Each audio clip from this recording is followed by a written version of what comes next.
Now look, Ishmael is the son of Abraham. Would you agree or you disagree? Of course he is. Where's Muhammad, a son of Ishmael? Okay, so the Quran says these people to whom the Quran is being given, their father is Abraham. Yeah, their father, The but Quran uses the phrase Abikumu Ibrahim, your father Abraham. So that's enough. No, that's not enough. That's enough for me. That's enough. That's not enough. For you, if that's not enough, Wasting time, then bro. I don't know what you want to do. You know, you Okay, can let me repeat it go again. and do whatever you want to do, but Let me that information is enough for me. Let me repeat it again. Number one, that's not enough, because even it says this is the religion of your father Abraham. You're assuming that's Mecca Medina. I'll concede that. I'll concede it's Mecca Medina. But number two, your father Abraham, that didn't mention Muhammad as part of the group. You're assuming it, and I'm not letting you assume anything. Second, let me make the point. Secondly, Ishmael was married to an Egyptian, Genesis 21:21. And not all Arabs are not, can I make my point? Not all Arabs. It is not matrilineal. Patrilineal. A little bit of crosstalk. Let's have Sam finish his point. We'll throw it right back to you, Daniel. Not all Arabs are the descendants of Abraham. For your argument to work, everyone heard you. You said earlier that Muhammad is a son of Ishmael, and therefore he comes from the brethren of the Israelites. We're not talking about Arabs in general. I'm now asking you specifically. Show me where it says Muhammad is the son of Ishmael, who, by the way, his wife was an Egyptian, Genesis 21:21. Show us from the Quran. So I'm just telling you, lineages are patrilineal, not matrilineal. So they're tracked by male members. Ishmael is the son of Abraham, and the group of people that God was talking to in Arabia during 7th century through Prophet Muhammad told them that they were children, descendants of Abraham, and that's enough. So there is no need to crib any further on it. And you're not going to get out anything from me other than what I've just told you. Okay, so that means you can't answer that question. Okay, that's fine. That means you don't understand. That means you have a childlike brain not to understand the simplest of points that I'm making to you. I'm stupid, man. I want to be an ummah. It's okay, but I'm going to show you your Quran just contradicts you. Just let me get it. 1 second. Let me find it. All right. The claim that Muhammad was a direct descendant of Ishmael is often made by Muslims as a way to place Islam within the larger Abrahamic tradition. Yet, when examined academically and historically, this claim has no solid foundation, linguistically, historically, or textually. From a linguistic perspective, the phrase Millata Abkum Ibrahim in Surah Al-Hajj 2278 is not a genealogical statement, but a theological one.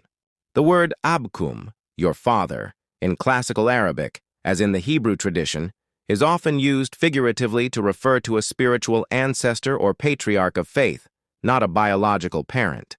In this sense, Abraham is portrayed as the father of faith, much like in Romans 4:11-12, where he is called the father of all who believe. Thus, the verse is not speaking of bloodline, but of faithfulness to Abraham's belief in God. Historically, the Arabs existed long before Ishmael ever appeared in the Genesis narrative. Assyrian and Babylonian sources from the 9th century BCE already mention groups known as Aribi or Aribiu, indicating that the term Arab referred to a geographical or cultural identity, not descent from a single individual. In the Hebrew Bible, Ishmael is depicted as living in the wilderness of Paran and marrying an Egyptian woman. There is no record of him founding an Arab nation, much less that all Arabs descended from him. To equate the descendants of Ishmael with the Arabs is an anachronism, projecting a later concept backward into an earlier period. The problem becomes even clearer when viewed textually. Nowhere in the Qur'an is Muhammad explicitly identified as a descendant of Ishmael. The verses mentioning Abraham and Ishmael, such as Surah Al-Baqarah 2:125-129, merely describe their prayer and the building of the Kaaba without connecting their lineage to the Prophet of Islam. The supposed link between Muhammad and Ishmael was first constructed narratively by Muslim biographers and historians 2 centuries later, such as Ibn Hisham and Al-Tabar. Their genealogies were political and theological devices, not historical records. Modern scholars like Patricia Crone and Gerald Hawting have shown that the Ismailization of the Arabs was an ideological process of the 8th century, created to establish Islam's claim as the heir to Abraham's faith. This now you just proved your prophet is not a son of Ishmael. Here you go. Here's why. Let me make the case. Chapter 6, 155, 157.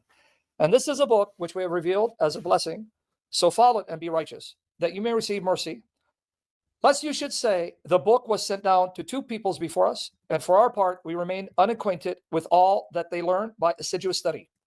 Or lest you should say, if the book had only been sent down to us, we should have followed its guidance better than they. Now then, hath come unto you a clear sign from your Lord, and a guidance and mercy. Then who could do more wrong than one who rejecteth Allah's signs, turneth away therefrom? And good time shall we requite those who turn away from our signs, with a dreadful penalty for their turning away. So in case the audience don't know what it's saying, and I'll give you more verses, it's saying that the people that Muhammad spoke to, saying the book was sent down to two peoples before us, meaning Jews and Christians. For our part, we remain unacquainted with all that they learned with assiduous study. And they said, man, if only a book was sent down to us. So I want the audience to hear, the group Muhammad went to never had a book. Keep that in mind. 28:46.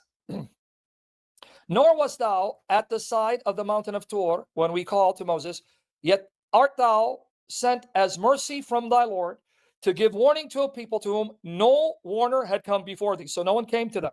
Keep that in mind. 32 verse 3. To whom no warner has come before thee. 35:42. They swore their strongest oaths by Allah that if a warner came to them, they would follow his guidance better than any of the peoples. But then when a warner came, supposedly your prophet, it has only increased their flight. And then finally, this one, 36:2-6.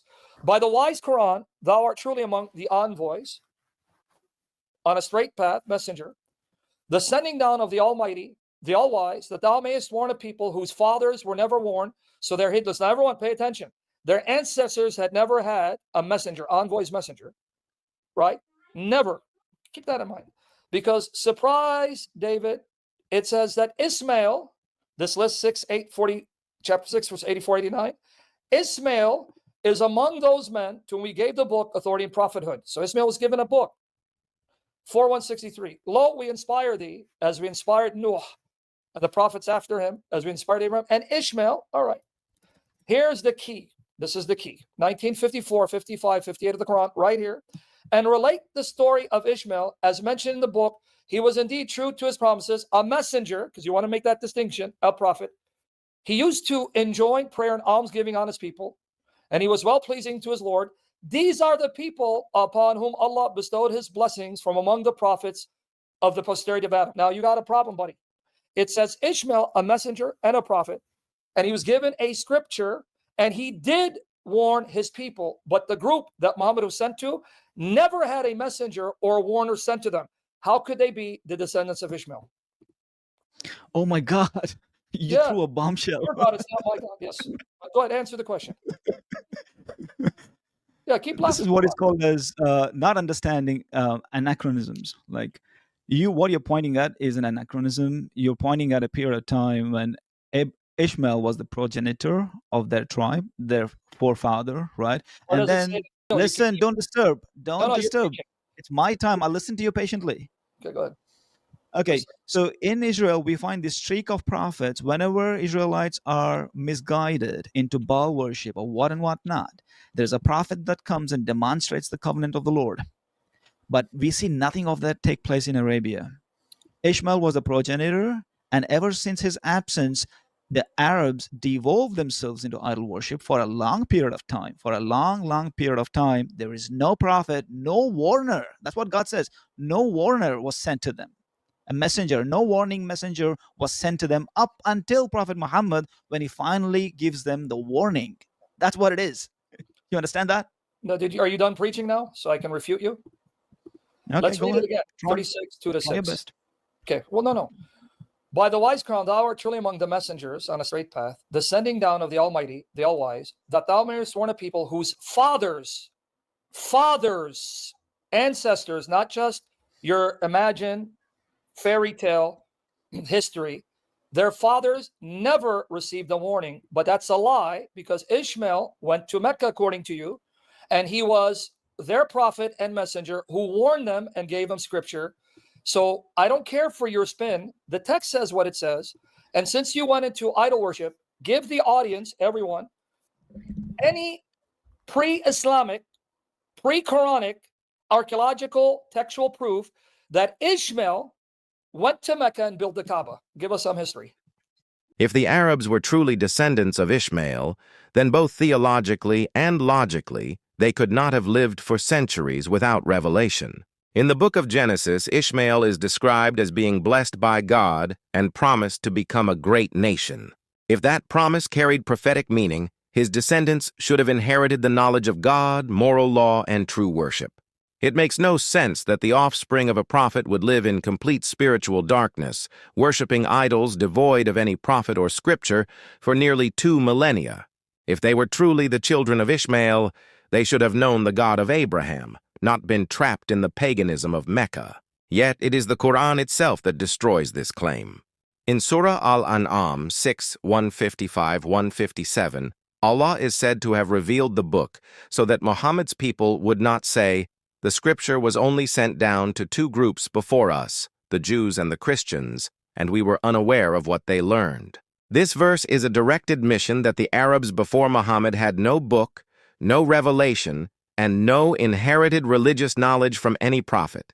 The same message is repeated in Surah As-Sajdah 32.3 and Surah Al-Qasas 28:46, both of which state that Muhammad was sent to a people to whom no warner had come before. In other words, the Qur'an explicitly identifies the Arabs as a nation without prophets, without scripture, a people receiving revelation for the first time. This contradiction is impossible to escape. If they were truly descendants of Ishmael, they would have possessed a prophetic tradition dating back to Abraham. But if, as the Qur'an itself admits, they had no prophet at all, then they cannot be Ishmael's descendants. One of these 2 claims must be false, and either way, Islam loses its footing. If the Qur'an is right, then the Ishmaelite lineage is a theological myth invented later. But if the lineage is true, then the Qur'an is wrong for denying the existence of prophets among the Arabs before Muhammad. This paradox exposes Islam at its core. It tries to attach itself to the Abrahamic line for prestige, yet in doing so, the Qur'an rejects the prophetic inheritance that Ishmael's line would logically possess. It claims to inherit the prophetic mantle, yet insists that the Arabs lived without prophets. It claims to continue divine revelation, yet admits that revelation began with Muhammad. Such inconsistency cannot be brushed aside as mere interpretation or allegory. It is a theological collision that shakes the very historical foundations of Islam. A book that claims absolute truth cannot deny the very facts that form the basis of its own theology. Yet the Qur'an does exactly that. It wants Muhammad to appear as the culmination of Abrahamic revelation, while simultaneously denying the existence of the revelation that should have preceded him through Ishmael. The conclusion is unavoidable. Islam cannot sustain both claims at once. Either the Arabs are not descendants of Ishmael, or the Qur'an is not consistent with itself. There is no way out without sacrificing one of the 2.